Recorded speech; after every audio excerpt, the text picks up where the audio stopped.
There are things in Elden Ring that most players will never see, never trigger, and never even know exist, and this video is the third installment in a series dedicated to hunting them down and laying them out for you.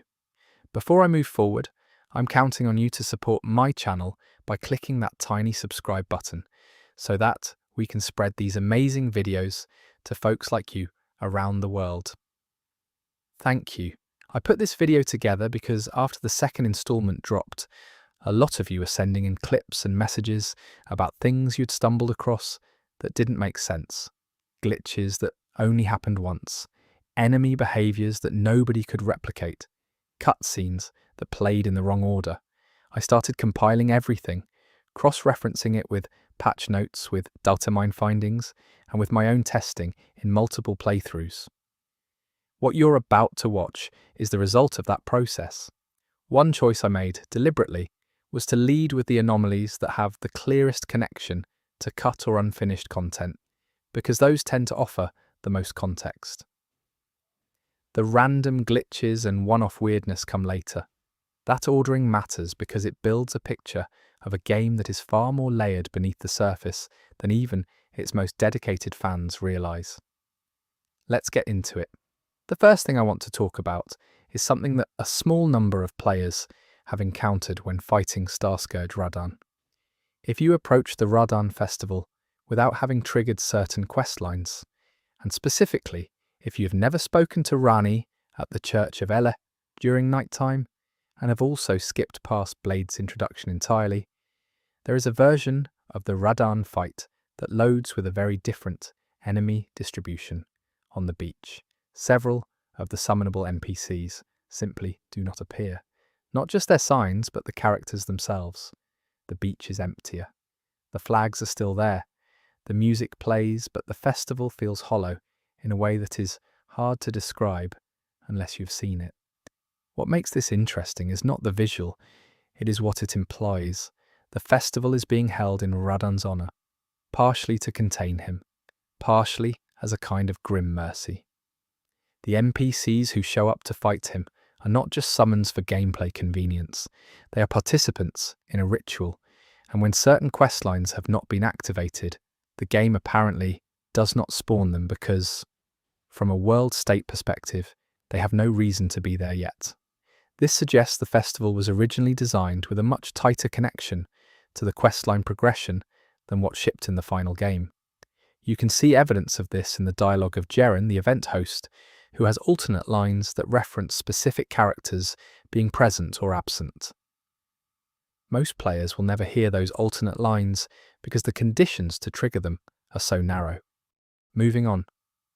There is an anomaly tied to Godric the Grafted that I had heard about secondhand for a long time before I finally managed to replicate it myself. If you kill Godric without ever having looted any item from Stormvale Castle, meaning you entered through the main gate, killed every enemy along the critical path, and opened no chests, and picked up nothing from the ground, Godric's death animation plays slightly differently. The graft arm he extends during his Phase 2 transformation goes limp faster. It is subtle. You will miss it if you're not looking for it. But people who noticed it started asking whether there was dialogue or a cutscene variation tied to it. After a lot of testing, the current understanding is that this is not intentional. It appears to be a frame timing issue that occurs because a specific animation flag that normally gets set when the player interacts with certain objects in the castle never gets set, and this causes a minor desync in the death sequence. But here is the interesting part. When data miners went looking for why that flag existed, they found references to an earlier version of the Godric boss encounter that had a third phase. Not a fully developed third phase with new attacks, but a phase flag and some associated camera code. It was cut. But the flag it would have set is the same flag that affects his death animation when you have not touched anything in the castle. So while the anomaly itself is probably unintentional, it is pointing at something real that got removed. There is a location-based anomaly in the Altus Plateau that I want to address because it has generated a lot of confusion and some genuinely wrong explanations online. If you fast travel to the Altus Plateau site of Grace directly After dying to a specific set of enemies in Leyndell, without respawning your runes and you immediately run toward the minor Erd tree in the plateau, there is a chance that the tree's ambient flame effect will not load. The tree will be there, the roots will be there, but the fire is gone. The area looks completely different without it. Quieter, almost like a location from a different game. People have claimed this is a reference to the Erd tree's destruction at the end of the game, and that the game is somehow loading a future state of the world early. That is not what is happening. What is actually happening is a render state that occasionally fails to initialize after certain fast travel sequences that involve unrecovered runes which create a specific memory condition. The fire effect is an overlay that requires a particular initialization call, and sometimes that call just does not happen. So the explanation is technical, not lore-based, but the visual result is striking enough that people keep discovering it and attaching meaning to it, which says something about how atmospheric this game is. Even its bugs feel intentional. Now I want to spend some time on one of the more genuinely strange things I have come across in my research, which involves the NPC known as Fia, the Deathbed Companion. Most players know Fia from Round Table Hold, where she offers her iconic embrace mechanic.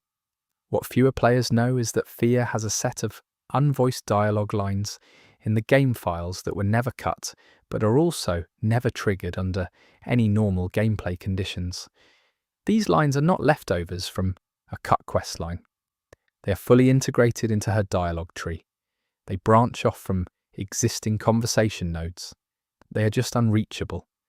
The conditions required to trigger them appear to involve a combination of having the twinned armor set equipped, having completed Fia's questline through to the Deeproot depths, and then returning to an earlier version of Round Table Hold through a method that the game does not actually allow in its shipped state. In other words, the dialogue exists for a version of the game where you could travel back to an earlier world state, and the content of those lines is remarkable. Fia speaks about the rune of death not as something she is seeking, but as something she is afraid of. She describes it as a weight she did not choose to carry. This is a different characterization than what you get through her normal questline, where her relationship with death and with Godwyn is presented as devotional, almost tender. These hidden lines suggest that, at some point in development, she was written with more ambivalence about her role. That version of Fia did not make it to final release, but she is still in the files waiting. Let us talk about the Lands Between's weather system for a moment, because there are anomalies buried in it that most people have never stopped to consider. Elden Ring has a dynamic weather system that is largely invisible to the player.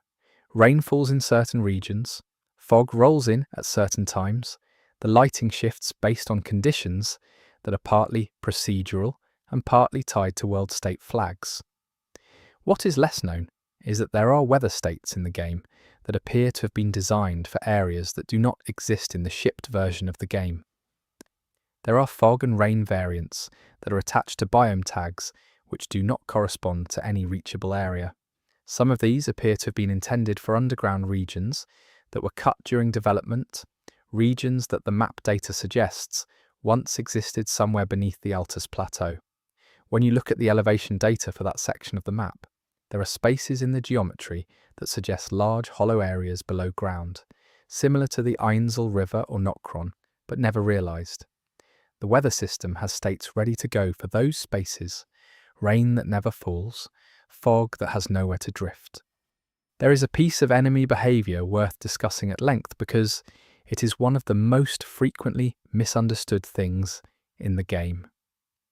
The Crucible Knights, those heavily armoured enemies with ancient draconic attributes, have a behaviour flag that activates in a very specific circumstance. If you are wearing armour that includes any piece from the Crucible set, which is a set you can only obtain after defeating certain Crucible Knight variants, and you enter the Fog Gate for the Crucible Knight Ordovis fight in the Oriza Hero's Grave with the Erdtree seal in your offhand slot, the two Crucible Knights will not immediately attack you. They will stand in their starting positions. They will look at you, and they will wait. The window is short. After a few seconds, combat triggers as normal. But for that brief moment, they pause. The most credible interpretation is that this is a remnant of a faction recognition system that was planned but not fully implemented. The Crucible Knights served the ancient Erd Tree, predating the Golden Order. The Erd Tree seal is one of the few items directly tied to the Erd Tree's power, rather than to Marika or the Elden Ring itself. The theory is that the game was at one point going to allow players to navigate certain enemy encounters differently based on what they were carrying or who they had pledged allegiance to, and traces of that system survive in moments like this one. The pause is not a glitch, it is a vestige. Now here is something that takes some setup to explain, but is worth the patience. In the Farum Azula, the crumbling stone citadel, suspended outside of time, there is a dragon enemy near the top of the area that most players dispatch without much thought. If you choose not to kill it, and instead exhaust the area's other enemies, and then return to the dragon and use the gesture called reverential bow in front of it, something happens. The dragon turns its head toward you, not in an attack animation, not in a tracking movement for combat. It turns its head and holds position, looking at you, for approximately 8 seconds. This has been tested extensively, and it appears to be a real behaviour. Dragons in Elden Ring have a complex faction system underlying them. Ancient dragons, like those in Farum Azula, occupy a different tier in this system than the field bosses. They are remnants of a time before the current world order, and there are suggestions throughout item descriptions that they once had a form of communication or covenant with humans. The gesture triggering a response from the dragon suggests that some of that ancient recognition behaviour is coded in. It is not fully fleshed out. The dragon does not do anything after those 8 seconds except return to its patrol route. But the fact that it responds at all is the anomaly. The game is telling you quietly that something about the ancient world included a relationship between the old dragons and the humans who knew how to address them properly. Let us move to something that was submitted to me by a viewer, because I want to acknowledge that a significant portion of this video came together because people were paying close attention and sending me things. This particular clip came from someone who was doing a pacifist run, attempting to complete as much of the game as possible without killing enemies. During this run, they reached the area outside the shaded castle and discovered that the Miranda sprouts in that region, the flower-like enemies that normally spray toxic pollen, were behaving strangely. Several of them were not attacking. They were swaying. Just swaying in place, oriented toward a specific point in the environment, a broken stone pillar near the outer wall of the castle. When the player approached the pillar, every Miranda sprout in visible range oriented toward them, and then returned to the swaying behaviour once the player stepped away. This is unusual because Miranda sprouts do not have complex targeting behaviour under normal circumstances. They attack when approached. They do not track at range. They do not respond to proximity in a non-combat way. The condition that seemed to produce this behaviour was the pacifist run itself, or more precisely, the very low enemy kill count. There are flags in the game that track how many enemies you have killed. Some of these flags affect world state in obvious ways, others affect things that are far less documented. It appears that having an extremely low kill count by the time you reach the shaded castle changes how certain ambient creature behaviours load. The Miranda sprouts are responding to something different when the world state reflects an unusually peaceful, Tarnished passing through. I want to spend a section on Mog, the Lord of Blood, because there are anomalies tied to his boss encounter that are among the most technically interesting in the entire game. When you fight Moog in the Mogwin Dynasty Mausoleum, the encounter has a scripted transition into his second phase that most players are familiar with. He performs his blood blessing ritual, chanting in Moog's shackle language, and the 3 omen brands appear on your character. What far fewer players know is that the ritual can be interrupted in a way that causes the second phase transition to loop. If you deal enough damage to Morg during the ritual, using a weapon infused with the sacred affinity, which represents fundamentally opposed magic, and you do it within a very narrow frame window, during the third chant, the blessing fails to fully apply. Morg enters his second phase, but the omen brands on your character do not register as complete. The game attempts to resolve this by reinitiating the ritual loop. He will do it again, and again, for up to 3 cycles. On the 4th cycle, or if you interrupt it 3 times successfully, the brands are forcibly applied and the fight continues normally. But what is happening mechanically during those loops is genuinely strange. Morg's health bar stops depleting during the reinitiation. Your damage registers visually, but does not reduce his HP. You are locked in a sort of a limbo with him. This appears to be an oversight in how the interruption condition was handled. The developers probably never intended for sacred-infused weapons to interact with the ritual scripting in that way.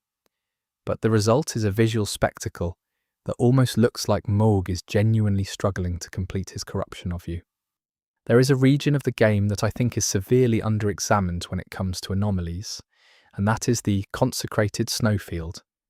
Most players treat it as a transitional zone, a fog-covered expanse you cross to reach the Halig tree. But the snowfield has a number of behaviours and environmental details that do not make complete sense even after deep analysis. One of the first things to know is that the snowfield has the highest density of what I call orphaned triggers in the entire game. These are trigger volumes, zones in the environment that are designed to fire some event when the player enters them, but the events they were supposed to fire have been removed. You cannot see them, but they are there in the collision and script data. Some of these orphan triggers are clustered around the apostate derelict church, where Miriel, the turtle cleric, can be found late in certain quest lines. The nature of the removed events is not fully known, but the spatial clustering around that church suggests that, at some point, the snowfield had a more developed sequence of events leading up to, or following from, a significant moment at the apostate derelict. What that sequence was is gone now, but the empty triggers remain like chalk outlines. There is an anomaly I want to bring up that deals with sound rather than visuals or behaviour, because it is one of the strangest things I encountered while working on this video. In the Lake of Rot, there is a consistent, ambient sound design that reflects the desolation and corruption of the area. Scarlet rot fog, architectural remnants of Noxtella, the celestial aesthetic of Astel lurking below. Most players have heard the ambient soundscape of that area and found it deeply unsettling, which is clearly intentional. What is not clearly intentional is what several players have reported hearing when they stand at a very specific point in the Lake of Rot, just north of the Grand Cloister Site of Grace, while wearing the mushroom crown headpiece, which enhances power during nearby rot build-up. At that location, under those conditions, there is a faint additional audio layer that plays beneath the normal ambient sound. It has been isolated and analysed. It is not random noise. It has a tonal quality. It is low, rhythmic, and it pulses at an interval that does not match any other ambient audio element in the game. Some people have described it as resembling a heartbeat. Whether this is intentional atmospheric design that was never documented, or a bug that causes an unrelated audio asset to load in that location under those conditions, is genuinely unclear. What is clear is that it is not supposed to be there in any obvious sense, and that it adds a quality to that already disturbing area that goes beyond what most players will ever notice. Now let us talk about something that deals with one of the most beloved and tragic characters in the game's lore. Ranni the Witch. Ranni's questline is arguably the deepest and most complex in Elden Ring, and it has been analysed to an extraordinary degree, but there is something about the questline that has received very little attention, and it involves what happens to the 3 fingers if you complete Ranni's ending. Most players know the 3 fingers as the entity associated with the Lord of Frenzied Flame ending, a kind of apocalyptic counterforce to the Erd Tree's order. If you have been branded by the 3 fingers, and then proceed to complete Rani's questline and achieve her Age of Stars ending, something happens that most players miss entirely. The branding from the three fingers does not disappear from your character. If you check the inventory, the Flame of Frenzy item entry reads differently. A single line in the description has changed. Most players who chose Rani's ending were never branded in the first place, so they never see this variant. The changed text suggests that the frenzied flame has not been extinguished by Rani's cosmic departure, but is instead described as having been set adrift, separated from its purpose. This is a small thing, one line, but it implies that the world Rani creates, the Age of Stars, does not resolve the problem of the frenzied flame. It just removes the Erdtree's gravity that was giving the flame something to push against. A loose thread in a universe Rani is trying to liberate.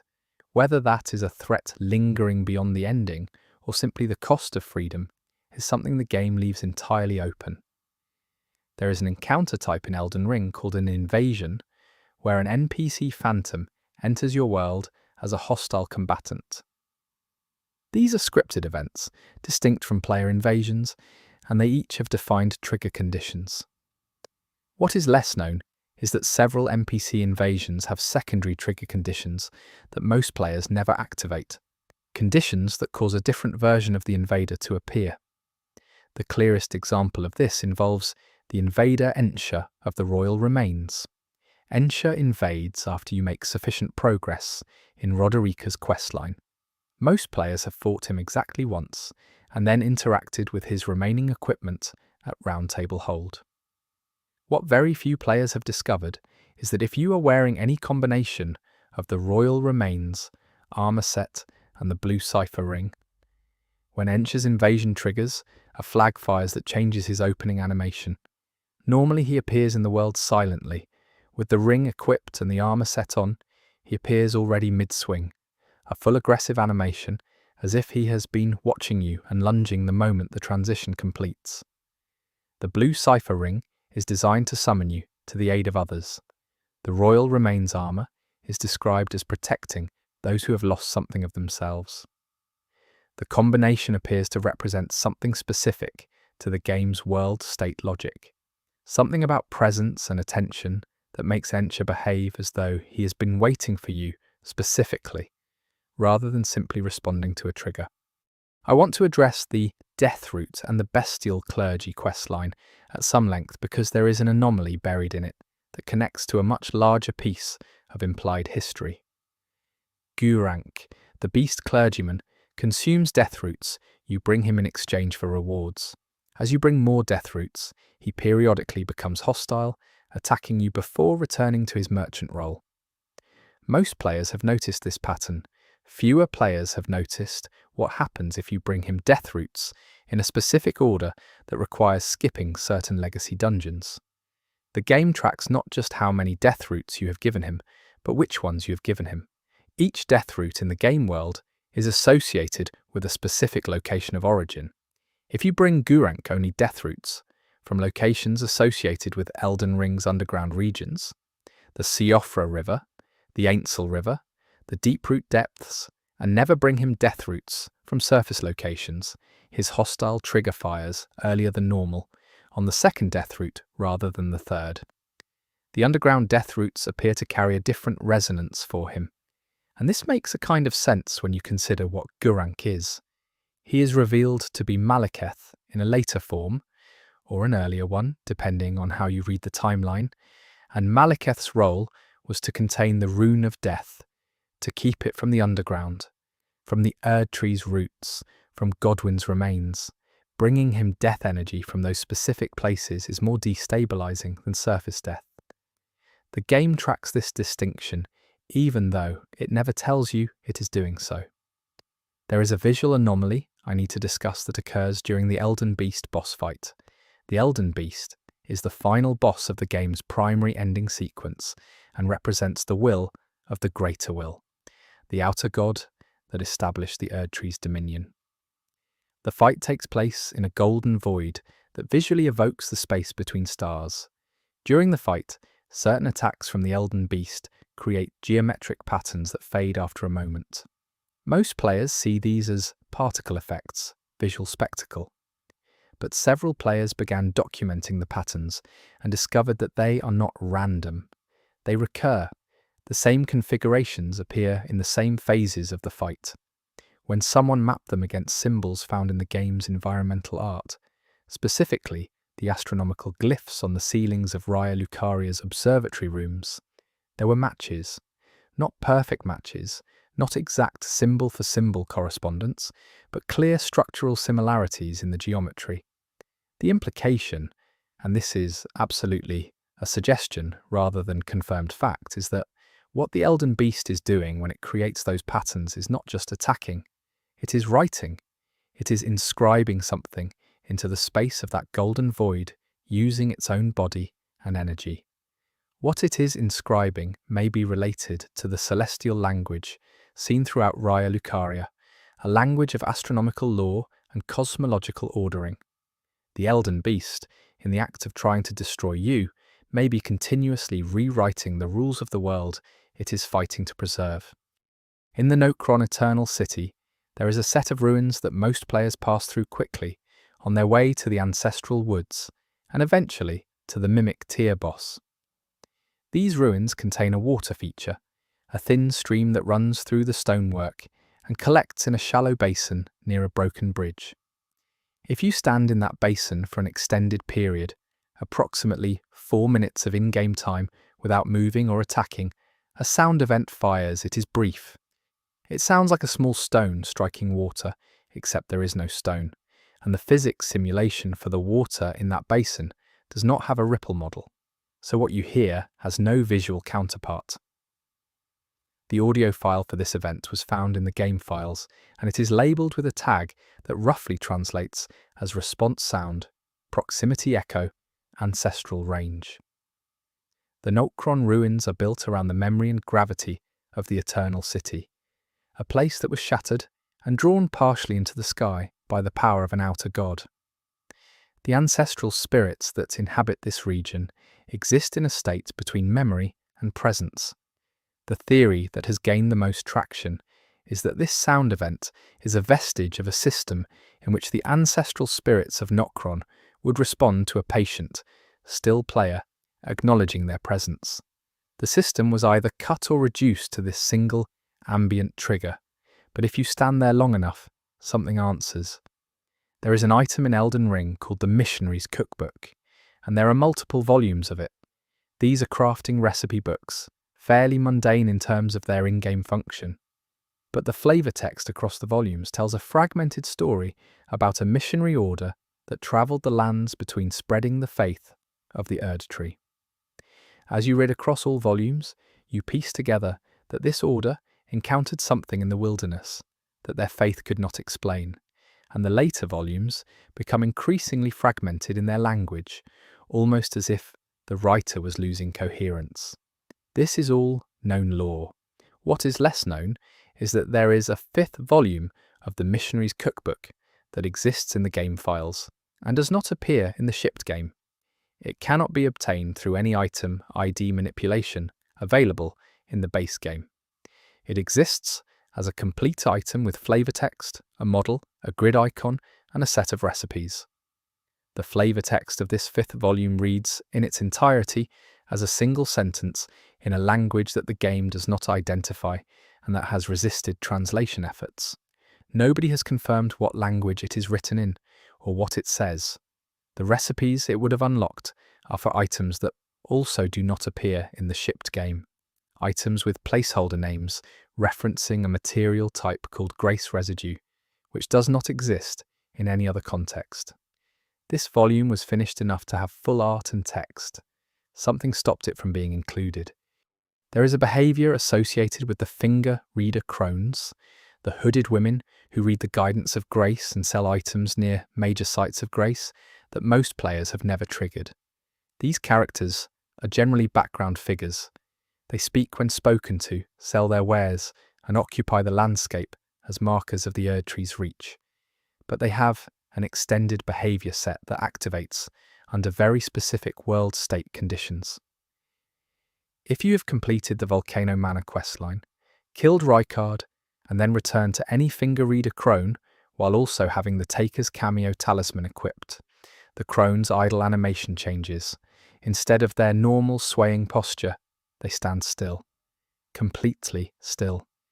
Their head tracking, which normally follows the player character subtly as you move around them, stops, and their ambient murmuring, the low background sound they make when you're near them, drops in pitch. The Taker's Cameo is tied to Volcano Manor's philosophy of assassination as a kind of predatory grace.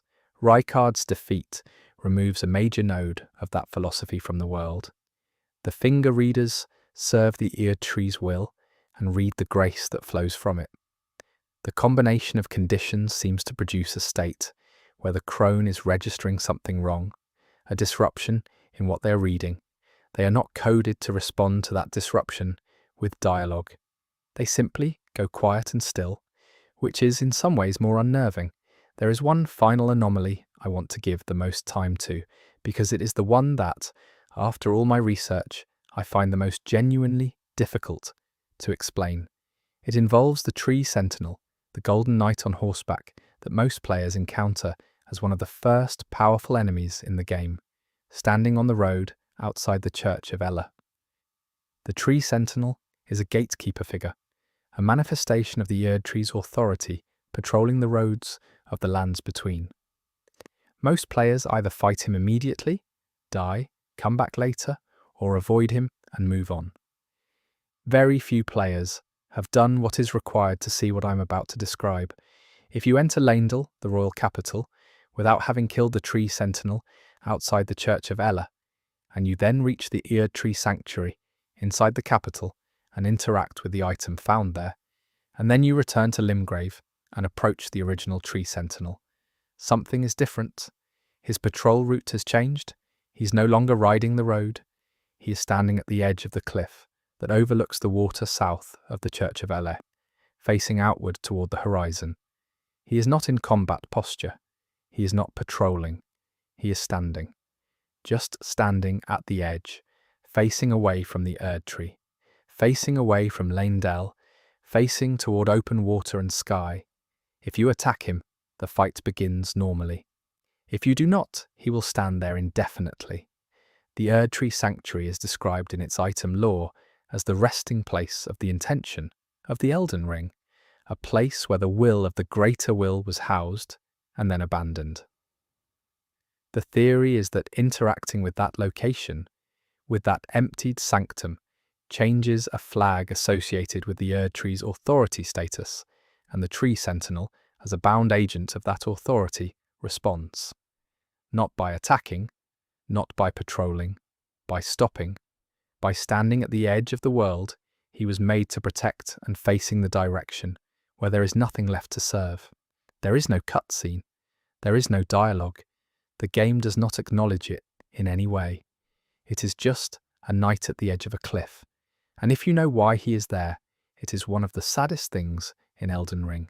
You said, continue for an additional 8 hours, continue for an additional 8 hours, 2:43 p.m. Claude responded, continuing from where we left off, continuing from where we left off.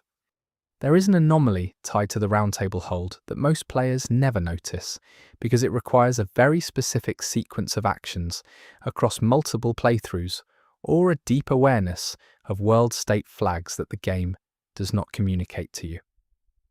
The roundtable hold is presented as a place outside the lands between, a sanctuary held together by the guidance of grace.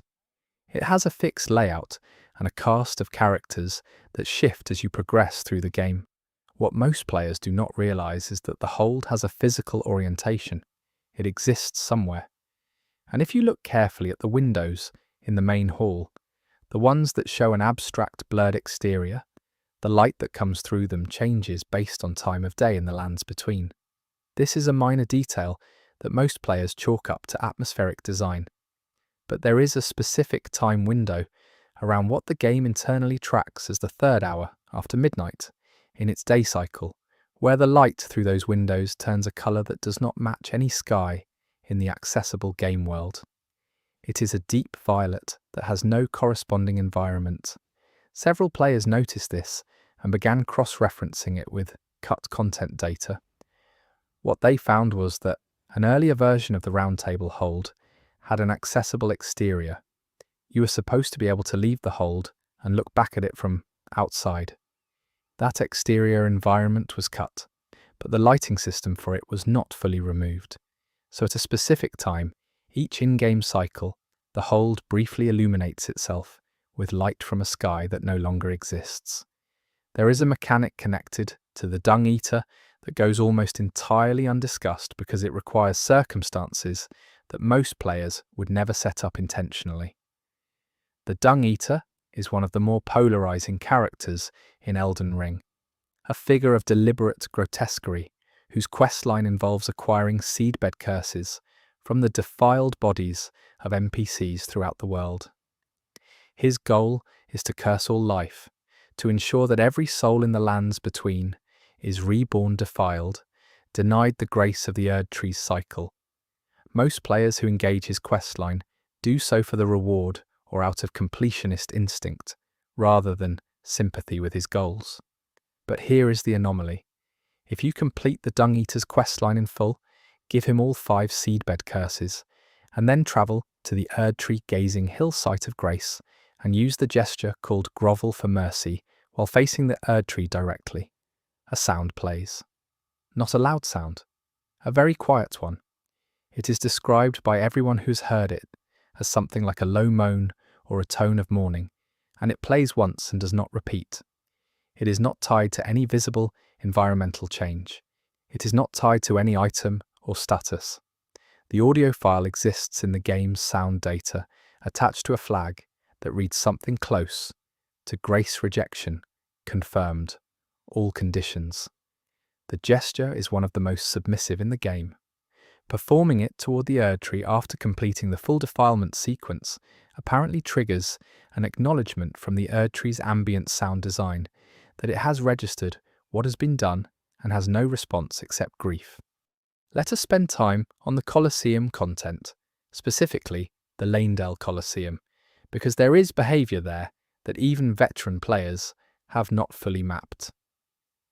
The Colosseums were added in a free update after the game's launch, and they introduced multiplayer combat arenas. But the Lanedale Colosseum has a set of environmental details that suggest it was planned from the very beginning as part of the original world design, rather than added retroactively. The seating in the Colosseum contains spectator models, frozen crowd figures that populate the stands. Under normal lighting conditions, these figures appear to be generic decorative assets. But if you enter the Colosseum at a specific in-game time, and the weather system happens to be in a low fog state, the lighting on the spectator models changes, and you can see that several of them are not generic. They have distinct silhouettes. One of them is wearing armour that matches no set available in the game. It has the proportions and general design language of the Crucible Knight aesthetic, but with additional features that do not correspond to any obtainable item. Another spectator model in a different section of the seating appears to be holding an instrument of some kind, a long-necked object that could be a horn or a weapon or something else entirely. These are not fully detailed models. They are at spectator resolution, which is low, but the distinct silhouettes are clearly intentional design choices, and they suggest that the Colosseums were built with a specific audience in mind, an audience from the ancient world, one that was already there in the design files when the Colosseum content was finalized. There is a topic I want to address that sits at the intersection of lore and anomaly, and that is the question of what happens in the lands between to time. The game's storytelling implies that time functions differently in different parts of the world. Farum Azula exists in a moment of temporal suspension. The eternal cities were buried and transformed. The mountaintops of the giants are described as ancient, even within a world that is already ancient. But there is a mechanical element to this that most players have never considered. The in-game day cycle, the rotation of day and night, does not run at a consistent speed across all regions. It is subtle enough that you would never notice casually, but players who have timed the cycle carefully across multiple regions have found measurable differences. Time passes faster in Caelid than in Limgrave. Time passes slower in the Siofra River than on the surface. These differences are small but consistent, and they align with the lore implications of each region.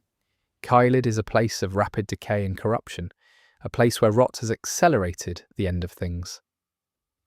Siofra is a preserved place, a city held in a kind of stasis beneath the earth. If this is intentional, it is one of the most quietly ambitious pieces of world building embedded in the game's systems. If it is unintentional, it is still a remarkable correspondence between technical behaviour and narrative meaning. I want to talk about Alexander the Iron Fist, because he is one of the most beloved characters in the game, and there is something about his journey that contains a hidden mechanic that almost no one has found. Alexander is a warrior jar who is travelling to become a great warrior, stuffing himself with the remains of fallen fighters to grow stronger. His questline takes him across the lands between and ends with a fight against him in Farum Azula, where, if you defeat him, you receive his innards. Most players know this. What most players do not know is that Alexander's physical model changes subtly throughout his questline based on how many enemies you have killed before each of your encounters with him. This is not a dramatic transformation. You are not going to see Alexander suddenly look radically different, but the cracks in his ceramic body, the mud and residue on his surface, and the items visibly stuffed into his open top change in density and variety based on your kill count at the time of each encounter. The implication is that Alexander is absorbing the ambient remnants of combat from the world around him, not just the specific remains you help him acquire during his quest beats. He is soaking in the violence of the lands between as he travels it. A player who has killed thousands of enemies by the time they reach Alexander in Farum Azula will find him visually more dense, more laden, more full than a player who has pursued a low-kill route. He becomes a mirror of your journey without ever commenting on it. There is a mechanic attached to Stormvale Castle that was discovered relatively recently, and that I find fascinating because it reframes something players assumed they understood. The castle has a series of portcullises, heavy iron gates that control access through the structure. Under normal circumstances, these gates behave as expected. Some open when you pull levers, some are fixed in a raised position, some block shortcuts. But there is a portcullis near the lift-side chamber site of Grace that behaves differently if a specific condition is met. If you have already killed Godric before entering Stormvale through the alternate route introduced by Gostock, and you then return to the castle and reach this portcullis, it is already raised. Not because of any lever, the game simply loads it in the open position. The portcullis is flagged to respond to Godric's death, because canonically, with Godric gone, the castle's defensive systems have no authority figure maintaining them. The gate stayed closed because someone was ordering it closed. With that authority removed, the game's world state logic concludes the gate would be open. Nobody enforces it anymore. This is the kind of environmental storytelling that Elden Ring does quietly and without annotation. You will only notice it if you return to a place you thought was finished. I want to address something about the Millennia boss fight because it is a fight that has generated more discussion than almost any other in the game, and there is an anomaly within it that even high-level players have not fully passed. Millennia, Blade of Miquella, has her famous lifesteal mechanic, recovering health with every hit she lands, regardless of whether the hit is blocked. This is her defining trait in combat. But there is a condition under which this mechanic does not function, a condition that appears to be unintentional based on its specificity. If you enter the Millennia fight with 0 runes, meaning you have no accumulated souls at all, and you're wearing the Crucible Feather Talisman, which grants increased damage but reduces damage absorption, and is tied thematically to the ancient Crucible of Life, Millennia's lifesteal values on certain attacks are different. Not completely disabled, but reduced measurably on her grab attack and her Scarlet Aeonia dive bomb. The reduction is approximately 15% based on frame-by-frame health bar analysis. The Crucible Feather Talisman is associated with an era before the Erdtree's dominion, and Melania herself is described as being beyond the Erdtree's grace, carrying the rot of an outer god. The interaction between these two ancient forces, both existing outside the current divine order, appears to produce a friction in the game's damage calculation that the developers may not have anticipated. Whether this is a rounding error in how the lifesteal multiplier handles the talisman's absorption penalty, or something more deliberate, is not fully resolved, but the interaction is real and consistent. There is an area in Elden Ring called the Moonlight Altar, a plateau high above the Ainsel River that is only accessible through Ranni's questline. It is one of the most remote and visually striking locations in the game, a flat highland under an enormous moon where ancient dragons gather, and the Cathedral of Manaselle sits in quiet ruin. Most players visit this area once during Ranni's quest and may not return, but the Moonlight Altar has behaviours that change if you return to it after achieving endings other than Ranni's. If you have triggered the Frenzied Flame ending sequence, the dragons on the plateau are no longer present. They are gone, not killed. The game does not give you any indication that they have left, they simply do not load. The audio ambience of the plateau changes slightly. A very faint harmonic that normally underlies the area's soundtrack is absent. The moon above the plateau, which drives the lighting, appears dimmer. None of this is acknowledged by any NPC or item description. The plateau exists in the game world after the Frenzied Flame's corruption has been set in motion, and it is responding to it.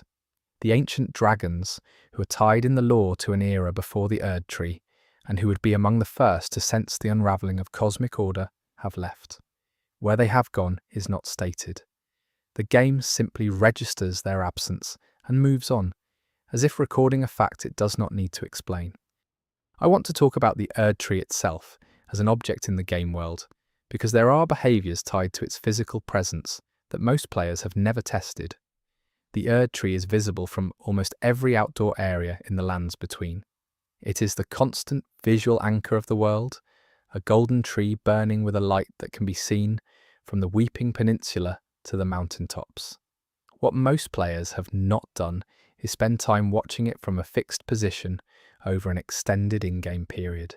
If you stand somewhere with an unobstructed view of the Erdtree and watch it, you will notice that its light pulses, not dramatically, not obviously, but it has a rhythm, and that rhythm is not constant. The pulse rate of the Erdtree's light is tied to a flag tracking the total number of major boss kills across the game. Every time a demigod or major boss dies, the pulse accelerates very slightly. This has been verified by players who cleared bosses incrementally and measured the light interval between each kill. The Erdtree is responding to the deaths of those tied to the Elden Ring's power. Each death feeds it or agitates it or registers as a tremor in whatever living system underlies it. By the time you've killed every major boss in the game, the pulse is measurably faster than it was at the start. The tree is alive in a way that extends beyond metaphor, and it is keeping count. There is an NPC in the game called Hyetta, who is one of the more quietly devastating characters in the entire story. She is blind and she follows the guidance of the Frenzied Flame, mistaking its warm guidance for something benevolent. Her questline involves bringing her shabriri grapes, which are described as the eyeballs of those who felt a frenzy, and she consumes them thinking they are regular fruit. The tragedy of her character is built entirely into her dialogue and her unaware consumption of these items. What most players do not know is that there is a variant of her dialogue available at her final questline location, near the Frenzied Flame prescription, that can only be heard under a condition so specific it is almost certainly encountered by accident. If you arrive at her final location and speak to her for the first time, without having given her any shabriri grapes in previous encounters, having instead skipped every optional grape-giving step of her questline, by progressing it through proximity triggers alone, she says something different.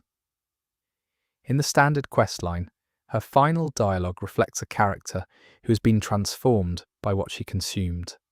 In this alternate path, she speaks as someone who has arrived at the same conclusion through guidance alone, through the warmth of the flame without the grapes. And the final line of this variant is different. It is not about devotion, it is a question. She asks quietly whether anyone else can feel it, whether anyone else is warm, and then the quest ends the same way regardless. But that question, delivered from a character who never ate what we brought to all the others, carries a weight that is hard to shake. Let us spend some time with the geology of the lands between, because there is something embedded in the physical structure of the map that speaks to an anomaly of historical scale.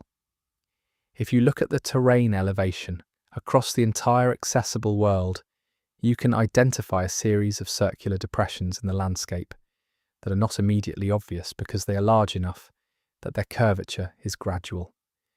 These depressions are centered on specific locations. One is centered on the area where the Siofra River well sits. One is centered roughly on the location of the Erd tree itself. One is in the ocean to the east. These circular depressions are consistent with what impact structures look like when they are very old and eroded. The lands between, geologically speaking, appears to have been struck by something at some point in its distant past. The lore associated with the falling stars and with outer gods arriving in the world by literally descending from above takes on a different quality when you consider that the landscape itself may be recording those arrivals.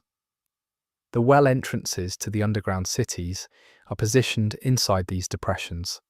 Whether this is deliberate placement, suggesting the impact events created the passages underground, or simply a coincidence of terrain design, is something the game never addresses.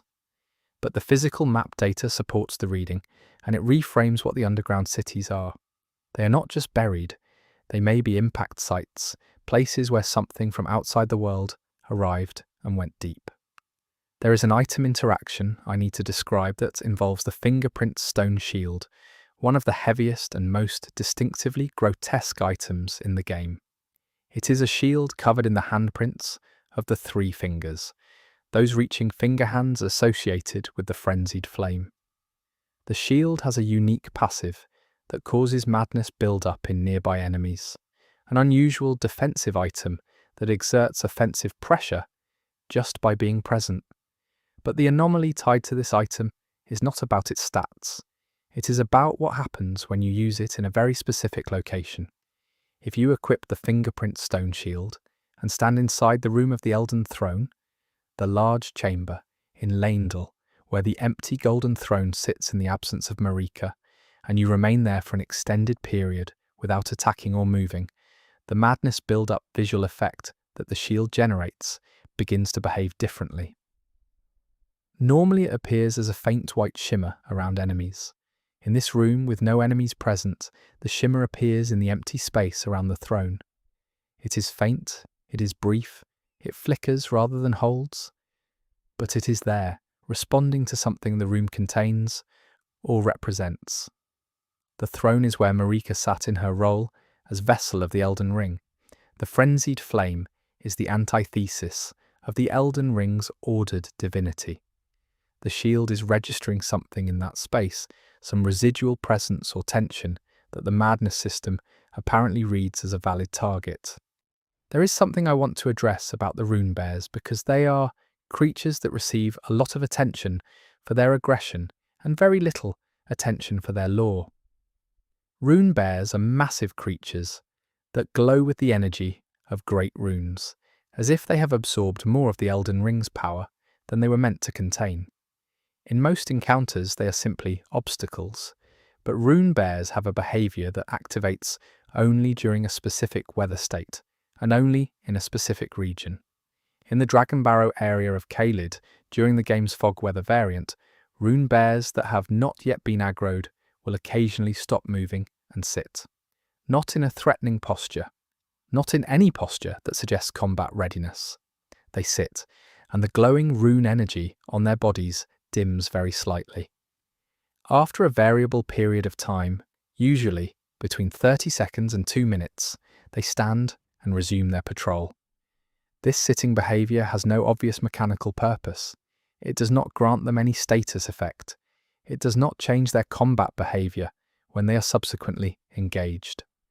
The most coherent reading is that the rune energy inside them periodically overwhelms their animal cognition, and they lose voluntary motor function briefly, like a seizure without full convulsion, like a body trying to contain something it was not built for. They are not resting, they are losing themselves momentarily to the power they carry, and in the fog of Caelid, without the pressure of combat, you can watch it happen.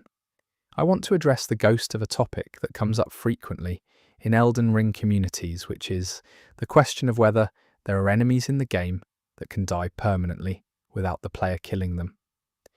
The standard understanding is that enemies respawn with each rest at a site of grace, with the exception of bosses and certain named NPCs. But there is a category of enemy that does not follow this rule cleanly, and most players have never identified it because the circumstances are so specific. In certain parts of the underground regions, specifically in areas adjacent to the deep-root depths, there are ancestral follower enemies that track the position of the glowing seeds and bulbs scattered through the environment. These enemies have a patrol behaviour that brings them near these organic structures. Under normal conditions, they respawn after rest, as expected. But if an ancestral follower is killed while in physical contact with one of these glowing structures, meaning it dies while touching the object it was drawn to, and if that structure is then also destroyed in the same engagement, the follower does not respawn at the next rest, it is gone. The spawn flag tied to it appears to be linked to the structure it was bonded to, and with the structure gone, the flag has no anchor. The follower becomes one of the rare non-boss, non-named enemies in the game that can be permanently removed from the world. Nobody designed a reward for doing this. The game does not acknowledge it. It simply stops populating that follower because the thing that called it there no longer exists. There is a strange relationship between the paintings in Elden Ring and the locations they depict that goes beyond the Painted World side quest, and it has an anomalous quality to it that I want to highlight. The paintings, which you find in churches and ruins throughout the world, each depict a landscape and are tied to a quest that involves finding the depicted location and speaking to the ghost of the painter. This is a known mechanic, but there is a painting in the game that does not have a corresponding quest. It hangs in a room in Volcano Manor, and it depicts a landscape that does not match any accessible area in the game. It shows a coastline with a distinctive rock formation in the water and a tree in the foreground that is neither the Erd tree nor any other identifiable tree in the world. Players have searched exhaustively for this location. It does not exist in the accessible map. There is no ghost waiting at any equivalent spot. There is no quest flag attached to this painting in the game's data. It is a painting of somewhere that is not in the game. The rock formation in the painting is visible in enough detail that players attempted to match it against the game world's coastline geometry. The closest match is a section of coast that is outside the playable boundary, in the geometry that exists below the fog wall of the map edge. Whether this was a location that was cut before the painting was removed, or whether the painting is a deliberate, unresolvable mystery is not known. But it hangs there in Volcano Manor, depicting somewhere you will never go. Now I want to go deep on something involving Malekith, the Black Blade, because his boss fight contains an anomaly that reframes his character in a way that the normal encounter does not communicate.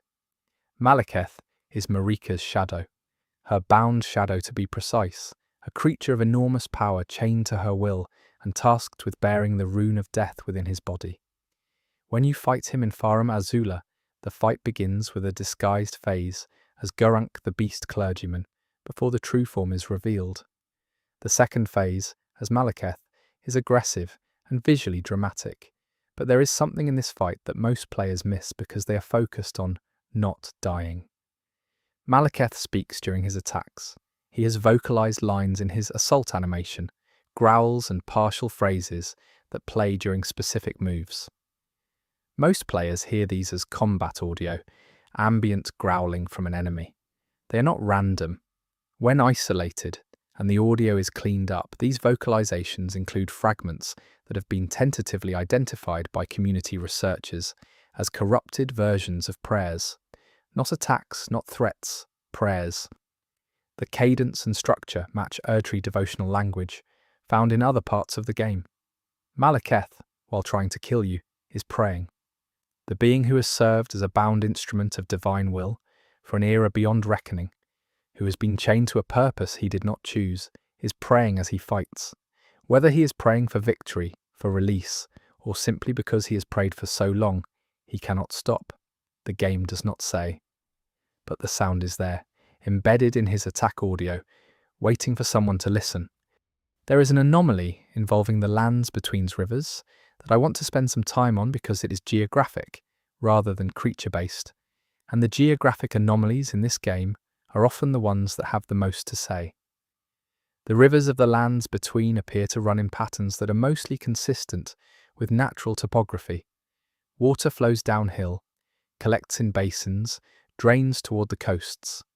But there is one river, the unnamed waterway, that runs through the Weeping Peninsula south of the main landmass, that runs uphill. Not dramatically, not in a way that triggers immediate alarm, but if you trace its course from its mouth at the coast to its origin in the wetlands of the peninsula, the elevation data shows a consistent uphill gradient. The water is moving against gravity. This has been confirmed through multiple measurements, and it is not a rounding error in the terrain data. The river genuinely runs the wrong direction. The explanation that has the most traction involves the crucible's residual influence in that region. The Weeping Peninsula has aesthetic and environmental markers of being very old land shaped by the ancient crucible of life before the Erdtree established natural law. Ancient life in this game predates the physics of the current order. If the river was established before gravity meant what it means now, if it was carved by forces that no longer operate by the same rules, it might simply continue flowing in the direction it was always flowing, indifferent to a natural law that came after it. There is a behaviour associated with the grafted scion that I want to address because the grafted scion is one of the first and most iconic encounters in the game, and it has a hidden layer that most players have never seen. The grafted scion is the introductory boss, the fight that most players are intended to lose, positioned as a demonstration that the game is serious and that you are not yet ready for the world. But the grafted scion has a full behaviour set designed for a player who fights it seriously and wins. And within that behaviour set there is a phase transition that almost no one has triggered because it requires dealing sufficient damage quickly enough that it was never expected to be reached.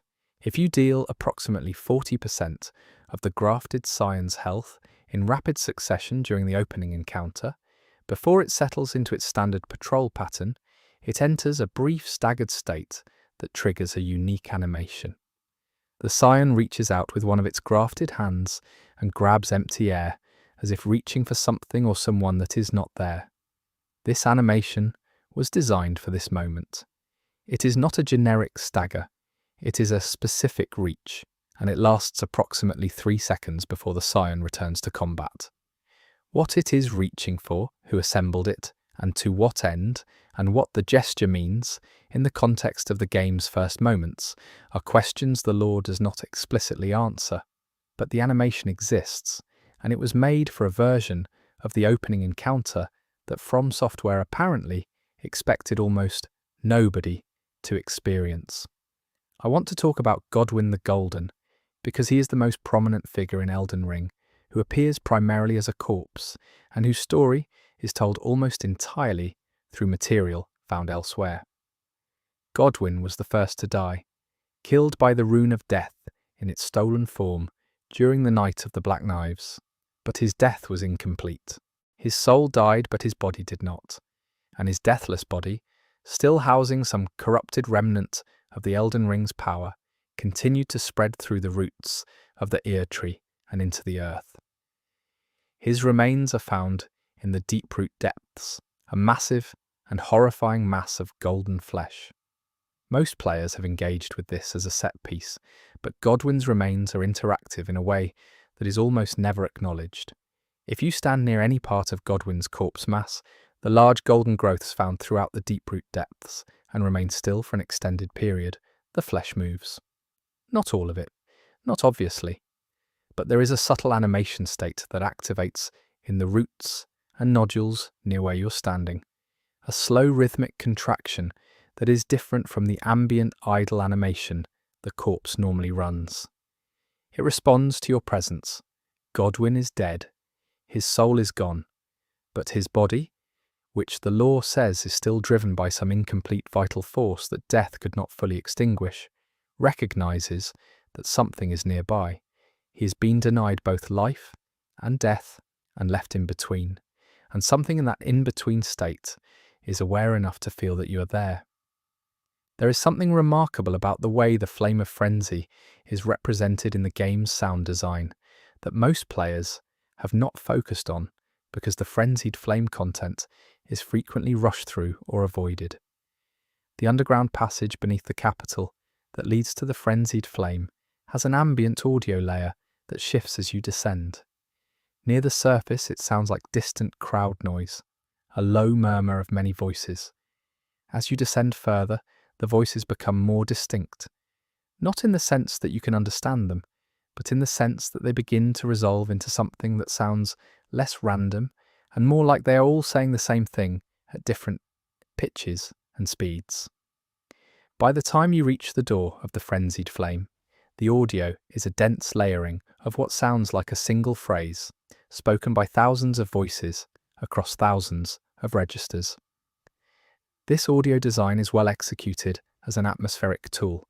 What is less known is that the audio file has been isolated and the layered voices have been separated by researchers using audio editing software. When the individual voice layers are isolated, each one is a unique recording, and the phrase each voice is saying, when slowed down and cleaned up, appears to be a name. Not the same name repeated, different names. Each voice is saying a different name. The frenzied flame is not chanting a slogan or a prayer. It is reciting names. Whether these are the names of those it has consumed, those it is calling, or something else entirely, is a question without a definitive answer. But the audio design team recorded individual voices saying individual names and then layered them into what sounds like unified madness. There is an anomaly in the game's handling of the two fingers that I find genuinely unsettling in its implications, and that most players have walked past without registering.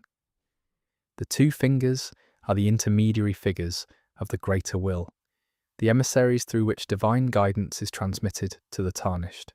Each major gathering place has a pair of two fingers present, those large pale crawling hand creatures that communicate through the finger readers. In the round table hold, the two fingers are behind a locked door, accessible only after certain progress is made. Most players see them once, receive their guidance, and move on. But the two fingers have an idle animation set that includes a behaviour nobody talks about. When you are not in the room, or more precisely, when your character is positioned far enough from them that the active behaviour radius does not trigger, the two fingers do something different than their standard idle. They move, slowly, not in a purposeful direction, a kind of restless shifting, and at intervals that vary between 90 seconds and several minutes, they reach toward the door. Not in a reaching for you way. They reach toward the door, as if testing whether it is still closed, as if the confinement is something they are periodically reminded of. The two fingers are presented in the game's narrative as authoritative guidance, but their idle behaviour, when no one is meant to be watching, suggests something much closer to captivity. I want to address the behaviour of the giant lobsters found in the coastal and underground regions because they contain one of the most obscure behavioural anomalies in the entire game, and it rewards the kind of attention that most players never give to minor field enemies. Giant lobsters are large, aggressive crustaceans that pose a significant threat and are generally engaged and dispatched without much thought. But giant lobsters have a non-combat state that activates in very specific environmental conditions. Near sources of clean, non-corrupted water, specifically the water in the Liurnia lakes that runs near the Erd tree's reflected image in the water surface, giant lobsters that are not agrode will occasionally face the water's surface and raise their claws. Not in an aggressive gesture, they raise both claws and hold them up. The posture is close to what would be called a display posture in actual crustacean behaviour, a signal rather than a threat. They hold this posture for a period that varies between a few seconds and nearly a minute, and then they lower their claws and continue their patrol. The Erd tree's reflection in the water of Liurnia is one of the few places in the game where the tree's image appears undistorted and unusually clear. Something about that reflection, or about the quality of the water near it, triggers a display response in the lobsters. Whether they are saluting something they instinctively recognize as authority, or reacting to the light quality in the water, or enacting a behavior pattern so old it predates any current divine order, is ambiguous. But they raise their claws to the Erd tree's reflection in the water, and they hold them there. And it is one of the strangest quiet moments in the game. There is something I need to address about the Carian study hall, because it is an area with a vertical duality mechanic, one orientation being standard and the other inverted through the use of the Carian inverted statue. And the inverted version contains an anomaly that is not a bug and is not fully explained by any available lore source. In the inverted study hall, you are effectively travelling through the tower upside down, and the architecture of the tower's interior takes on a different character as a result. At the top of the inverted hall, before you exit onto the Divine Tower approach, there is a library section that is only accessible in the inverted orientation. Most players move through it quickly because it is a transition space, but if you spend time examining the bookshelves in this section, you will find that the books are not generic assets. Several of them have readable titles. The game does not call your attention to this. There is no prompt. The titles are simply there for anyone who gets close enough and is moving slowly enough to see them. The titles that have been documented include references to subjects that have no corresponding content in the accessible game, including a volume that appears to reference a school of magic practiced before glintstone sorcery that used mineral dust rather than glintstone, and a volume that references a cartographic survey of the lands between, conducted during a period the title implies was before the Erd tree existed. These books describe a past that the game's lore has never directly depicted. They are readable only in the inverted tower, which is associated with a forbidden or reversed perspective on truth. You have to turn the world upside down to see what was there, before the current order decided what history was allowed to look like.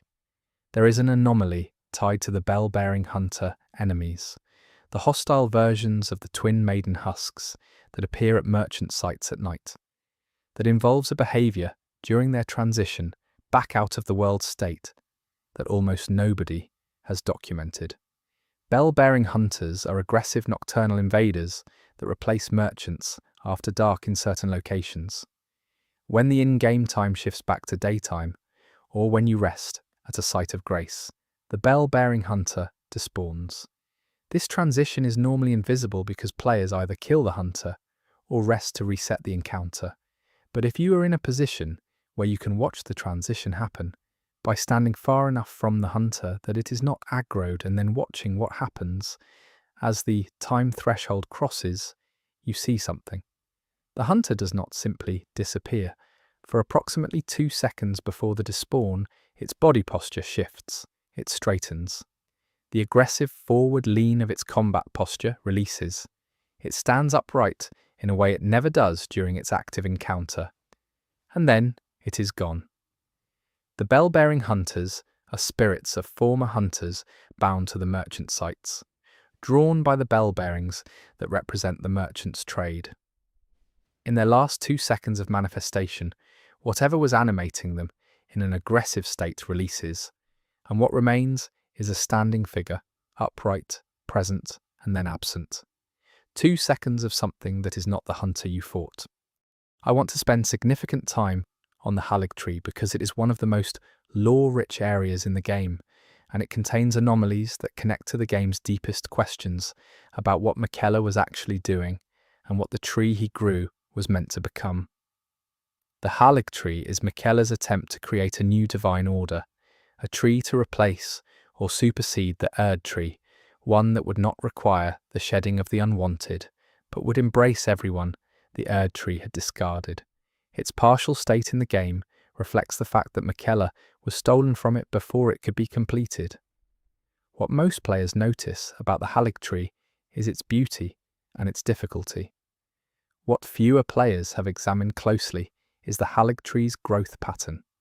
If you look at the branch and root architecture from positions that allow a wide view of the tree's structure, you can observe that the Haligtree's branches are growing in a specific direction, not randomly outward as you might expect from a tree growing freely, and not upward toward the sky as the Erd tree grows. The Haligtree's branches are growing inward and downward. They are curving back toward the earth. The tree that Miquella grew was not reaching for the sky or for the stars. It was reaching for the roots. For what is underneath, for the buried cities for Godwyn, for the underground world of the dead and the deathless. Miquella built a tree that was trying to reach its own roots rather than its own crown. There is a mechanic in the endgame that involves the fractured Marika statue, the figure you find at the end of the crumbling Farum Azula that serves as the gateway to Leyndell, Ashen Capital, and I want to address an anomaly in how the game handles it based on world state conditions that most players never set up. The fractured Marika, the broken golden figure through which you pass to enter the final areas of the game, has a different ambient visual effect depending on how many of the available great runes you've acquired before reaching it. Most players pass through with 2 or 3 great runes, the minimum needed to reach this point via standard progression. Players who arrive with 5 or more great runes will notice that the golden light emanating from the cracks in the statue is more intense. This is visible and has been confirmed repeatedly. But what has not been widely reported is a specific effect tied to arriving with all available great runes in an empowered state, meaning all runes activated at their respective divine towers. If you pass through the fractured Marika with all empowered great runes, the figure emits a brief pulse of light before the transition, a flash that is distinct from its standard ambient glow. The flash is the same visual asset used for the Elden Ring's complete form in the opening cutscene. The game in that moment is acknowledging something. The fractured Marika, the broken vessel of a shattered god, briefly resembles the complete thing, and then you walk through it into the world where all of that completion has already turned to ash. There is one thing I want to end on because it is the anomaly that I keep coming back to, the one I have thought about most since starting this project. It involves the very first moment of the game, before you have done anything, before you have even created your character. In the character creation screen, your character floats in a formless void before the opening cinematic begins. This is standard, but the void you float in is not actually empty. There are objects in it. They are small and at significant distance, and they are easy to miss because the camera is focused on your character, and the game is clearly directing your attention inward toward customization. But at the edges of the void, at the periphery of the space you float in, there are shapes. They are the same shapes as the finger creche architecture, the design language associated with the fingers of higher powers reaching into the world. They are in the character creation void. The space where you are assembled, where you choose who you will be before the story begins, is not empty. It is observed. Something is watching you decide who to be, or perhaps something built the space in which you are deciding and left its mark on the walls, the same way a builder leaves traces in the structure they make. You are being shaped before you choose to be shaped. You are being seen before you arrive. There is an anomaly involving the Selinar clan, the ancient order of finger-maiden scholars who appear in item descriptions but never as living characters in the game world, that connects to a behaviour buried so deep in the game's NPC systems that it went unnoticed for a long time after launch. The Seluvis puppets, those characters who can be transformed into obedient vessels through Seluvis's potion, have an idle animation set that most players never examine, because the puppets are either used as summons or left in Seluvis's cellar untouched. But the puppets have a behaviour that activates when you leave them in the cellar and then complete a large portion of the game without returning. If enough time passes in the game's internal clock since you last interacted with them, and your world state reflects major boss deaths and questline completions, the puppets in the cellar will have moved. Not dramatically, not across the room, but they will not be in exactly the positions they were when you last saw them. The repositioning is small. An arm shifted, a head turned a few degrees, the facing direction changed. Seluvis's puppets are people whose will has been removed and replaced with obedience to a command structure that no longer exists, because Seluvis himself dies during the progression of the game's events. With their master gone and no commands incoming, the puppets are not inert, they are still moving, very slowly, almost imperceptibly, going nowhere in particular, but continuing to move, because the thing that was put in them, whatever animating principle Seluvis used to replace their will, is still running. It just has nothing to do. There is a quality to the lighting in Stormveil Castle that most players perceive subconsciously without ever identifying it explicitly, and it becomes an anomaly once you trace it to its source. Stormveil is a castle under siege by its own inhabitants, a place where the death of meaningful order has left its people in a state of violent dissolution. The lighting inside the castle is largely candlelight and fire, warm tones in a cold and crumbling structure.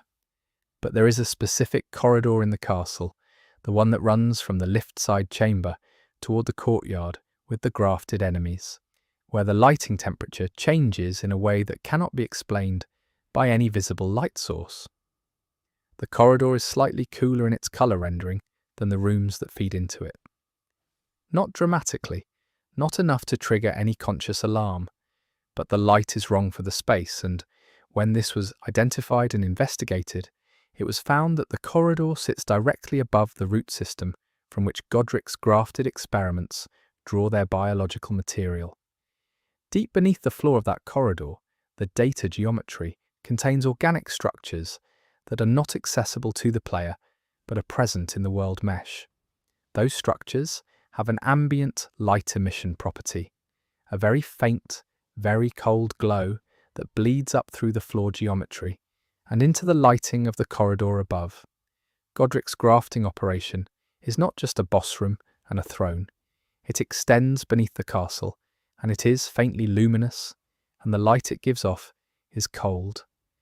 Let us talk about the way Elden Ring handles player death, because there is something embedded in the death and respawn system that goes beyond mechanical function and into something more philosophically charged. When your character dies, the game drops your runes at the location of death and respawns you at the last site of grace you rested at. This is the standard loop. What is less examined is what happens to your character's appearance in the moment of death. The death animation has a brief frame in which your character's face is visible, and in that frame, for players who have paused or captured footage, the character's facial expression changes. Not to pain, not to fear.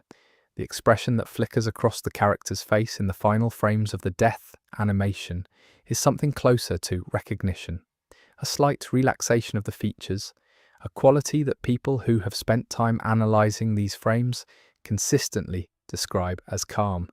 Your character has died before. Your character will die again. The Tarnished are described in the lore as those who have lost the guidance of grace, and have been wandering, deathless, for an unknowable period before the game begins.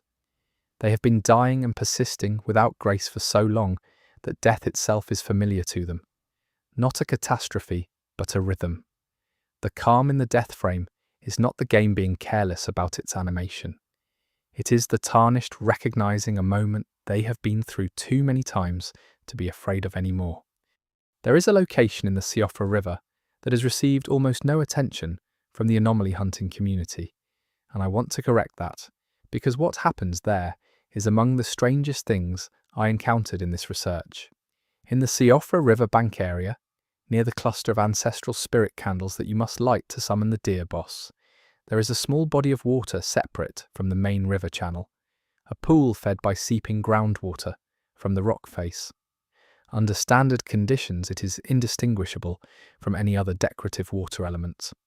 But if you approach this pool after having defeated the ancestor spirit boss, and then return to the pool without resting, while the grace of your victory is still active and your rune count reflects the runes earned from that defeat, the surface of the pool shows a reflection that does not match the ceiling above it. The ceiling of the Siofra cavern at that point is rocky and organic. The reflection in the pool shows stars, not the Siofra constellations carved into the stone pillars, a sky, a real sky with a distribution of stars that players have attempted to map against the game's other astronomical references. The reflection persists for approximately 30 seconds after you arrive and then corrects itself to reflect the actual ceiling. The ancestor spirit that you have just defeated was a creature of memory and spiritual persistence, a ghost of something ancient tied to a world before the underground was underground. In the moment after its defeat, while its release is still fresh in the world's state, the pool it was drawn to shows where it came from, or where it is going. I want to spend time on something that involves Patches, because Patches is a recurring character across multiple From Software games, and he appears in Elden Ring with a full questline and a personality that is consistent with his previous incarnations, while also being specifically embedded in the Lands Between's world logic. Most players know Patches as a trickster, a lovable scoundrel who will betray you for profit and then apologize afterward. His behavior in Elden Ring follows this pattern, but there is a dimension of Patches in Elden Ring that is almost never discussed, which is the question of why he is the way he is within this world's specific cosmology. The Lands Between's law presents gold and the Erd Tree's grace as fundamentally tied to moral status, to whether a soul is considered worthy by the current divine order.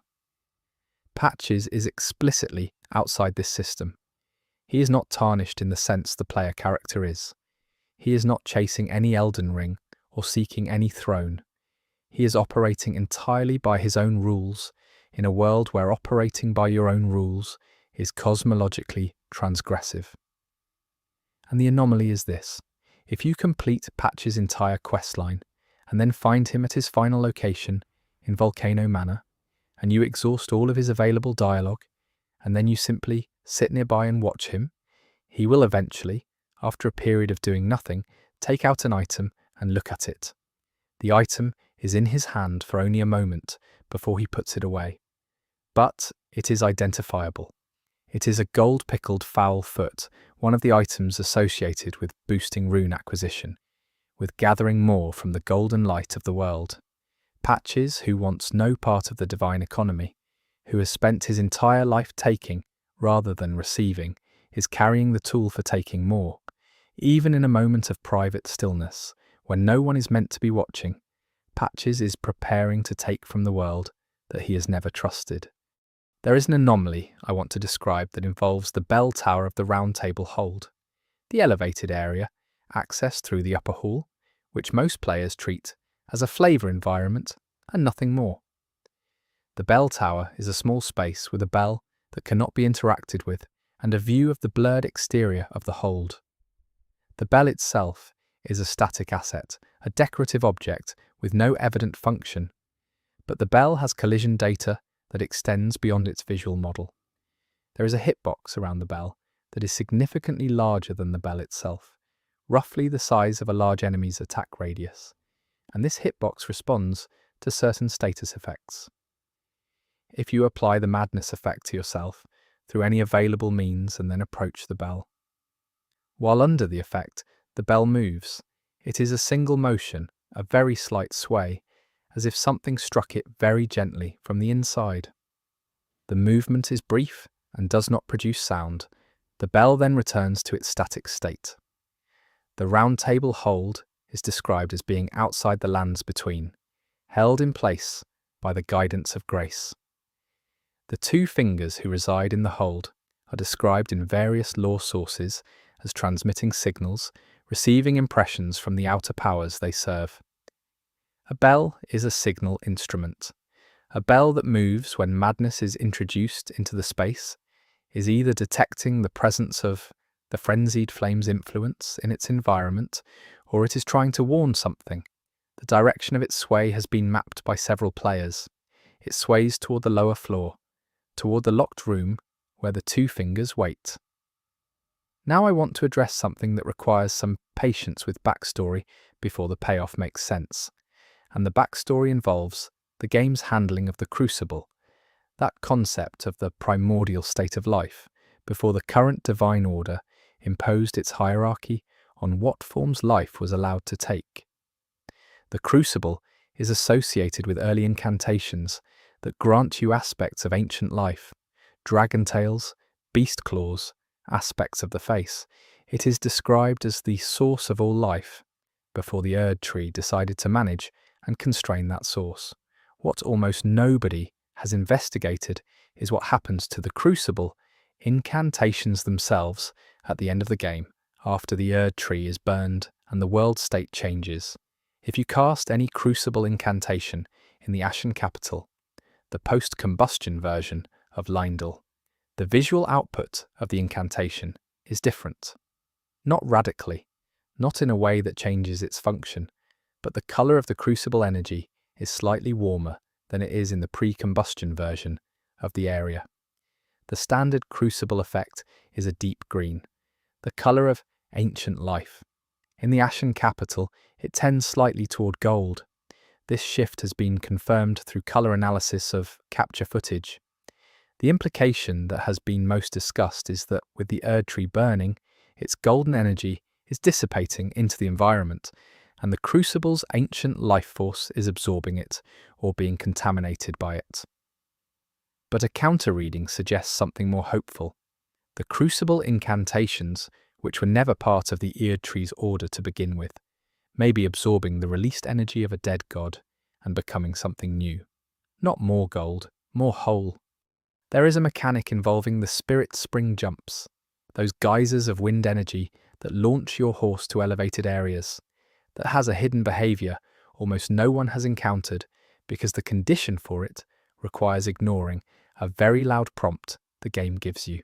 The spirit springs are presented as traversal tools. You ride into them, your horse launches upward, you land somewhere higher. Simple. But spirit springs have a behaviour that activates if you dismount before entering one and then walk into the geyser on foot. Your character is launched briefly and then lands immediately on the ground nearby, taking full damage because the spirit spring mechanic is designed exclusively for the mounted state. What almost nobody has done is stand inside a spirit spring on foot without moving. If you walk into the centre of a spirit spring, allow your character to be buffeted by the wind effect without being launched. Because the launch requires forward momentum, and stand there long enough, your character's hair and clothing will animate at full intensity. The wind is real in the game's physics simulation. It is present in the spring at full power. The launch mechanic is a separate system layered on top of it. If you remove yourself from the launch system by being on foot and stationary, you are simply standing in a very powerful wind. And after approximately 2 minutes of standing there, a secondary ambient sound layer activates. It is musical. It is faint. It is consistent enough to have been isolated and identified as a melodic fragment that does not appear in any official soundtrack release. The spirit springs have a sound that they make when they are not launching anything, a song for when nobody is using them. I want to address Millicent at length, because her questline is one of the game's most emotionally complete stories, and it contains an anomaly that only becomes visible if you approach her final choice in a way that almost no player ever does. Millicent is Melinia's daughter, grown from the rot, carrying the curse of the Scarlet Aeonia, but fighting against it with a prosthetic arm given to her by Gowry. Her questline ends with a choice: help her or betray her. Most players either assist her and receive her needle, or betray her for a different reward. What almost no player does is simply not make the choice, to be present at the site of her final battle, and then leave without interacting with her outcome.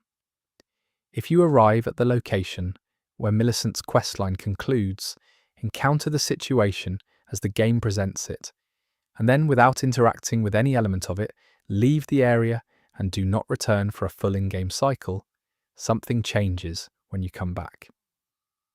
Millicent is gone. The questline ends itself. There is no resolution cutscene. There is no item on the ground. She simply is not there. The game has decided that her story ended while you were not watching, in a way it has chosen not to show you. This happens in exactly one other place in the game, with exactly one other character, and that character is Melina.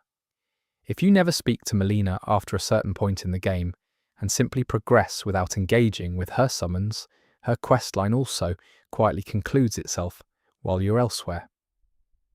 Millicent and Melina are the only two characters whose stories can end off-screen, in private, without a witness. The game allows them both a death or a resolution that does not require you to see it. There is an enemy in the game called the Cleanrot Knight, the armoured soldiers who serve under Melania, and they have a behaviour in a specific location that I want to document because it is beautiful in a way that enemy behaviour rarely is. The Cleanrot Knights found in the Halig tree are already compromised by the time you encounter them. They have served Melania through the outbreak of the Scarlet Rot, and many of them show signs of infection despite their armour, golden flowers blooming through gaps in their plate. In the outer branches of the Halig tree, before you descend toward the town of Elphael, there are Cleanrot Knights that are positioned near the edge of the branches with a sight line to the open sky. These knights, if approached slowly enough that their aggro radius is not triggered, are not in a combat stance. They are standing at the edge of the branch with their weapons held loosely at their side, not in a patrol pattern, not scanning for threats. If you watch them from outside aggro range, one of them, the one positioned at the highest accessible branch tip, will raise its weapon. Not in a threatening gesture. The weapon goes up slowly and holds, pointed toward the sky, in the direction of the open air above the Halig tree. The Cleanrot Knights serve Melania, who is herself described as beyond the Erd tree's grace. The Halig tree was meant to be a different kind of sky, a different kind of canopy over the world. The knight raising her weapon toward the open air above the incomplete tree is either a challenge to the sky that should have been, or a salute to the thing her lady tried to build. The game offers no interpretation. The arm goes up, holds, and eventually lowers, and the patrol resumes. There is something I have been reluctant to include because it borders on the interpretive rather than the anomalous, but I think it earns its place here because enough people have encountered it independently to suggest it is real and consistent. It involves the behaviour of the player character, specifically during one of the game's rarer environmental states. In Liurnia of the Lakes, during the rain weather variant, if you stand in shallow water without moving and wait, the rain creates ripple effects on the water surface. This is expected, well-rendered, and beautiful. What is not expected is that, after a sustained period of standing still in the rain, the ripple patterns that form around your character's feet are subtly different from the patterns that form elsewhere in the water. The physics simulation for rain ripples is a consistent system across the whole water surface. Your character's presence should not affect it, but the ripples near your feet are slightly larger in radius and slightly longer in duration than the ripples forming a few meters away. Your character is changing the water near them in a way the physics engine was apparently designed to represent, but that nobody told you about. You are not a neutral presence in the world of the lands between. The game is registering your mass, your weight, your thermic presence, something about the fact that a person is standing there, and the water is responding to it. You disturb things just by being present. The world registers you. The rain falls differently near you. I want to return to the Erd Tree one final time before moving on from it, because there is one behaviour associated with it that I saved because I wanted to discuss it last among the Erd Tree anomalies. It is the simplest of all of them, and for that reason, it is the most difficult to explain. If you stand anywhere in the lands between with an unobstructed view of the Erd Tree, and you watch it during the specific weather state the game uses for heavy overcast, the state where the skies are flat grey and most of the world's ambient light is diffuse and directionless, the Erd Tree is still lit, not by the sky. The sky is producing no strong directional light in this state. The Erd Tree is lit from below, or from within, glowing with golden light in conditions where it should appear dull and grey like everything else. The game's lighting model treats the Erd Tree as its own light source in a way that is physically inconsistent with how every other element in the environment renders under the same sky conditions. This is almost certainly intentional. The Erd Tree is not lit by the sun. It is the sun, or the thing the current world order is using, in place of one. When natural light fails, when the sky closes over and the world goes grey, the Erd Tree does not dim. It continues broadcasting. It is the standard by which brightness is measured, and it will not yield to weather. There is something about that, about a source of light that will not acknowledge the absence of light, that speaks to everything the Erd Tree represents in this world's cosmology. It defines illumination. It does not receive it. There is an anomaly connected to the sacred tears, those items found at the base of statues in churches throughout the lands between, that upgrade your sacred flask, and it is an anomaly that connects the act of healing to the game's larger narrative about what is being consumed and what is being given. Sacred tears are drops from the statues, which are idealized depictions of Erd Tree avatars and the divine figures associated with the Erd Tree's order. When you pick one up, the game presents it as an item received, a gift from the statue, evidence of the Erd Tree's continued benevolence toward its favoured. But the statues at which you find sacred tears are not all intact. Many of them are damaged, chipped, cracked, worn by time and neglect. And if you examine the specific locations on the statues where the tears appear relative to the damage on each individual statue, the tears consistently appear at or near the points of damage, not at the feet of intact figures as a gift given from wholeness, at the wounds of broken ones. What you are collecting when you collect sacred tears is not generosity from the divine. It is seepage from the damaged. The Erd Tree's benevolence in this world is not distributed from a position of abundance. It leaks out through the cracks in things that have been hurt. You are healed by what spills from wounds. That is the economy. That has always been the economy. Let me spend some time on the Great Star's weapon, because it is a weapon that receives very little attention relative to its lore significance, and it contains a behavioural anomaly that most players never test for, because it requires conditions they would not normally set up. The Great Stars is a colossal spiked bull weapon associated with Radan, who is himself associated with the stars and with the ability to hold celestial bodies in place through the power of his gravity magic. Radan's most famous achievement is keeping the stars from moving, preventing a celestial event that would reshape the world by anchoring the stars through his own magical gravity. The Great Star's weapon, which is dropped by an enemy wielding it in the Altar's plateau, has a passive that regenerates health on each hit. This is its documented effect. What is not documented is the weapon's behaviour during a specific celestial event in the game's sky system.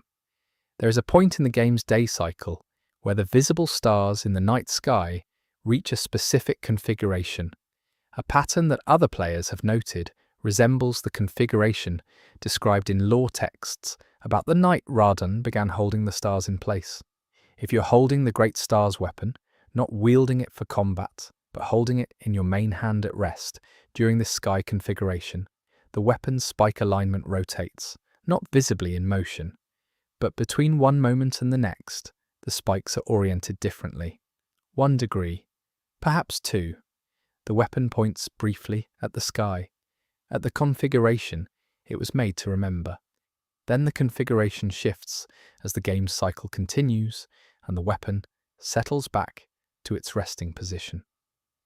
There is something about the way the Elden Ring treats invisibility that connects to a mechanic most players understand functionally but have never examined philosophically. The unseen form spell and the concealing veil talisman both cause your character to become partially transparent, nearly invisible to enemies.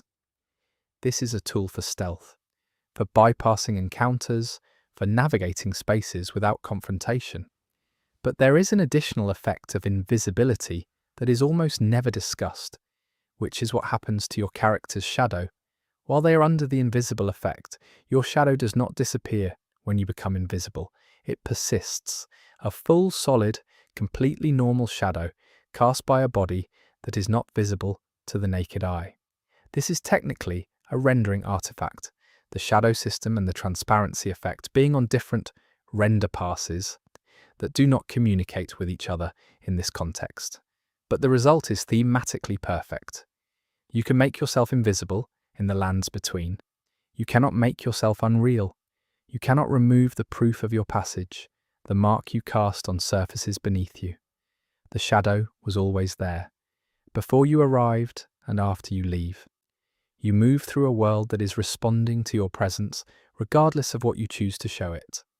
The shadow is the thing the lands between insists on knowing about you, even when you're trying not to be there. I want to address the draconic tree sentinel, the mounted knight in golden armor with draconic attributes who guards the outer wall phantom tree approach, because he has a behavior that almost no player has triggered, and that I find remarkable for its specificity. The draconic tree sentinel is a harder variant of the tree sentinel, incorporating both the standard mounted knight combat and additional lightning-based attacks, drawing from ancient dragon magic. He is a synthesis of two of the game's deep historical threads, the Erd Tree's militant authority and the ancient pre-Erd Tree draconic order. What almost no player has done is approach this enemy after having completed both the full Dragon Communion questline, obtaining enough Dragon Communion incantations to unlock the altar's final offering, and the Volcano Manor questline up to Rykard's death.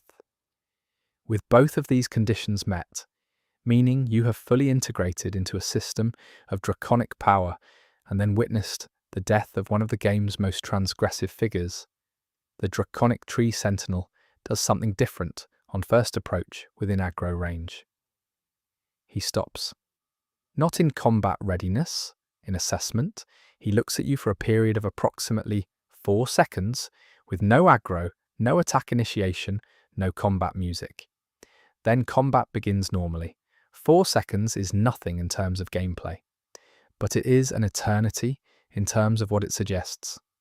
This being, who is a synthesis of dragon and order authority, is evaluating something it has not encountered before. A player who carries both the mark of deep draconic communion and the recent history of a god's death. It has categories for dragon-adjacent things and categories for tarnished. It does not have a clean category for you. Those 4 seconds are the system trying to find one. There is an audio phenomenon in the Forbidden Lands, the snowfield approach to the mountaintops of the giants, that has been documented by multiple players and that I want to address because the explanations offered for it have been uniformly unsatisfying. The Forbidden Lands is a transitional area, bleak and cold and largely empty of enemies relative to adjacent areas. It has an ambient soundscape that is mostly wind. But there is a segment of the path through the Forbidden Lands, between the grand lift of Rold and the first sight of Grace on the mountaintops, where the wind audio changes. The change is not dramatic. You do not hear voices or music. What you hear is a change in the wind's tonal quality. The wind shifts from white noise to something with a harmonic structure. Very briefly. The harmonic window lasts only a few seconds, and only as you cross a specific threshold on the path. When the audio has been isolated, the harmonic structure in the wind resolves into something that researchers have noted bears a structural resemblance to the tuning of the Academy Gatetown bells in Liurnia. Not the same note, not the same frequency, but the same relationship between tones. The Forbidden Lands connects the world below to the ancient mountain tops where the giants were burned and where the forge of the giants waits. The path to the fire passes briefly through something that resonates with the Academy's tuning system. What that connection means, whether it is an echo of an ancient relationship between arcane learning and the flame, or whether it is simply an audio seam in the world's sound design, is one of those questions that the game neither closes nor opens. It just leaves a strange tuning in the wind at a place where you're walking toward fire.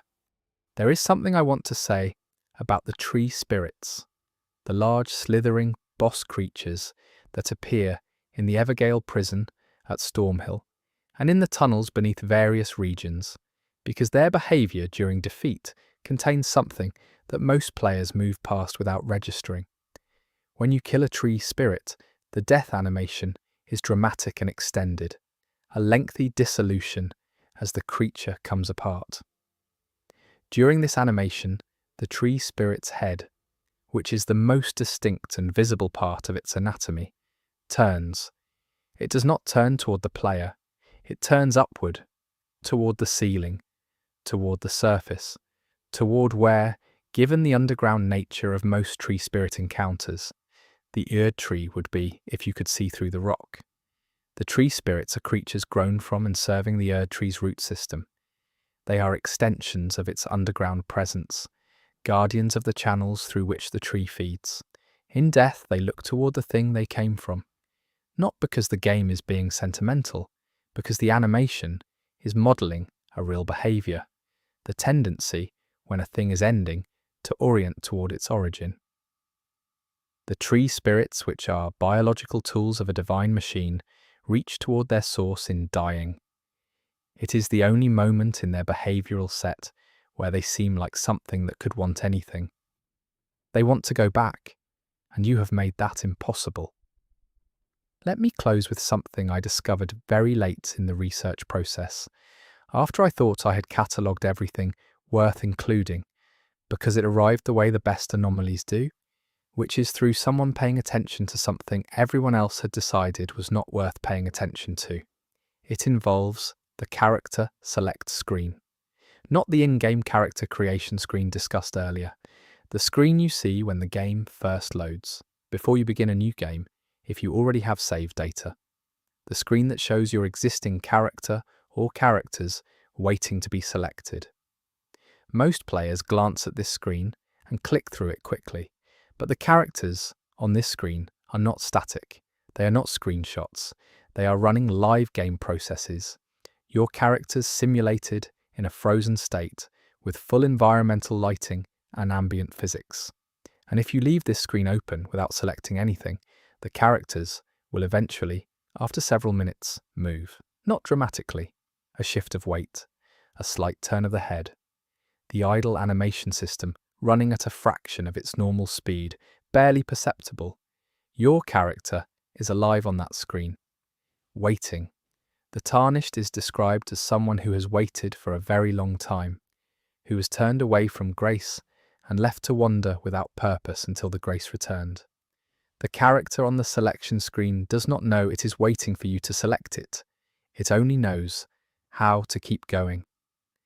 Very slowly, very quietly, in a dark room full of light it cannot reach, your Tarnished continues to move, because waiting is what they were made for, and they are very good at it.